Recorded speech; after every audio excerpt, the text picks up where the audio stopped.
किरीट सुमैया बार बार शहर आ रहे हैं 6 महीनों से, और प्रशासन पर, चाहे वो महानगर पालिका आयुक्त हो, चाहे हेल्थ ऑफिसर हो, चाहे महसूल डिपार्टमेंट हो, तहसीलदार हो, या पुलिस डिपार्टमेंट हो, वो एक सियासी पार्टी के नुमाइंदे हैं, माजी खासदार है, और उन्हीं के डिमांड के ऊपर एसआईटी बनी है।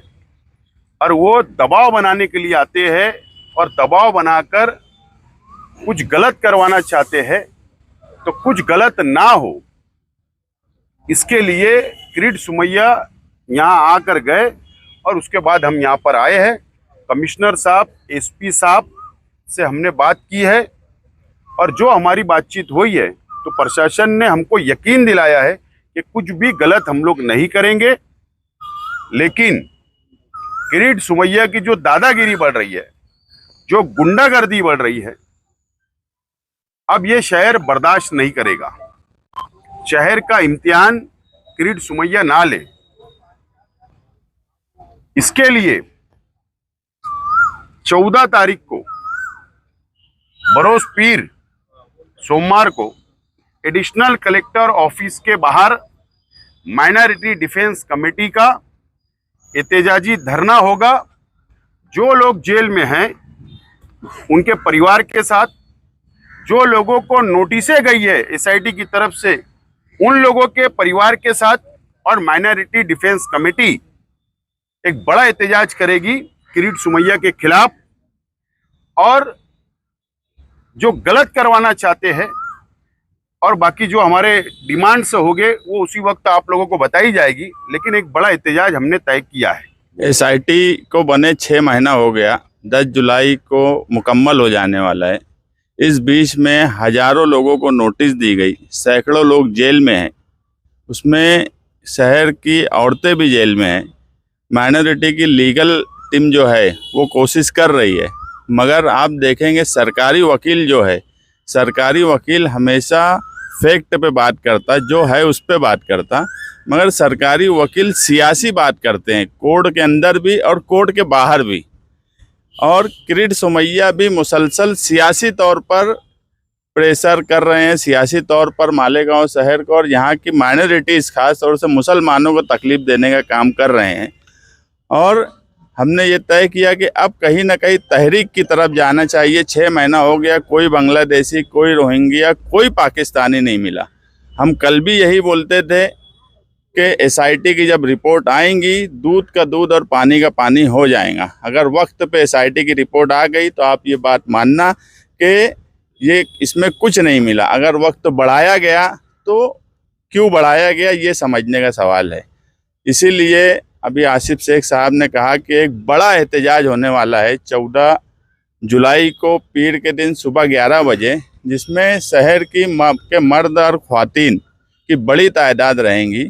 और जो नोटिस जिनको जिनको मिली है वो तमाम ही लोग उस धरने में आए, ताकि ये एक मैसेज दिया जाए कि 6 महीने में भी यहाँ कोई रोहिंग्या नहीं मिला, इनकी ना चार्जशीट में मिला, ना इनकी एसआईटी की रिपोर्ट में मिला। इसलिए ये एहतजाजी धरना बहुत अहम है, और कहीं ना कहीं जो सरकार को जो करना चाहिए वो सियासी तौर पे किया जा रहा है, उसका जवाब होगा।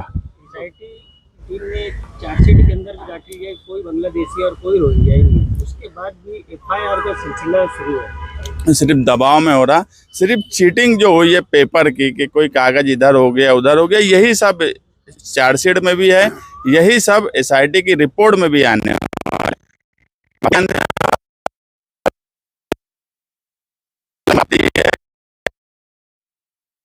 देख रहे हैं कि मुसलसल लोग हैरान परेशान हैं। मैं बोलना नहीं चाहता, मगर यही बात सच है कि जिनकी जिम्मेदारी थी उन्होंने एसआईटी की एक नोटिस के लिए किसी की मदद नहीं की, ये बात सच है।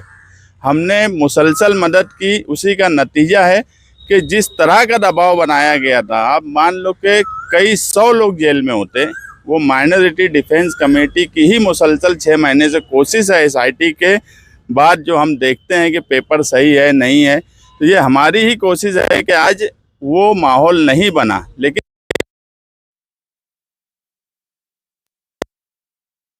की। जिसकी जिम्मेदारी थी उसी शख्स का ये बोलना है। आसिफ भाई, आपने सुनो, कहा कि क्या लगाई मुझे भी आप ही की है। फालतू बात है और फालतू बात का जवाब भी नहीं देने का। मालेगांव महानगर पालिका किसी दबाव में ना है, लेकिन जब भी पेड़ सुमिया आते हैं महानगर पालिका दबाव में आ जाती है और किला पुलिस स्टेशन की FIR दबाव का ही नतीजा है। एक बात समझ लो, जो किला पुलिस स्टेशन की FIR हुई है वो तहसीलदार ऑफिस बोलता है कि जो दाखले यहाँ से गए, जवाब गया, वो हमारी दस्तखत नहीं है। कमिश्नर कॉरपोरेशन ये बोलती है कि ये तहसीलदार से आया हुआ जवाब है। तो हम जो धरना दे रहे हैं, मैंने फिर कहा कि धरने के अंदर जो हमारा मेमोरेंडम बनेगा, हमारी डिमांड यही होगी कि वो सिग्नेचर की फॉरेंसिक जांच करवा ले। दूध का दूध और पानी का पानी हो जाएगा। तो ये एक दूसरे के ऊपर ये ढकेल रहे हैं, तो हम भी यही डिमांड करने वाले हैं और कानूनी रास्ता में तो हमारे पास है।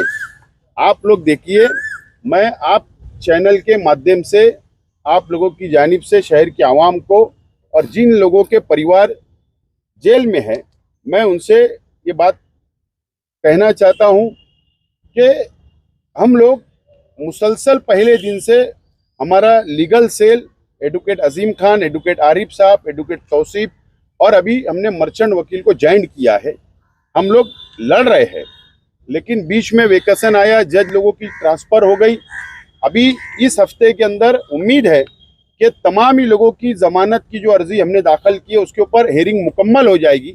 हमें उम्मीद है कि नतीजा अच्छा आएगा, फैसला अच्छा आएगा, और न तो हमारी लड़ाई हाई कोर्ट तक तो हमारी जाने की तैयारी है। और ये शहर के आवाम को भी हम यकीन दिलाना चाहते हैं कि ये लड़ाई हर हाल में अब रास्ते के ऊपर भी आई है और हम लोग कोर्ट के जरिए भी इसको लड़ेंगे। आह्वान करना चाहेंगे कि जो लोग आपकी इस लड़ाई में डिफेंस कमेटी के साथ शहर को, जो लोग जेल में हैं उनको बचाने के लिए, जिन पर एलिगेशन है उनको बचाने के लिए, और भी लोग आपके साथ अगर आना चाहते हैं उनके लिए क्या कहेंगे? जिनको हमदर्दी होगी वो ज़रूर आए।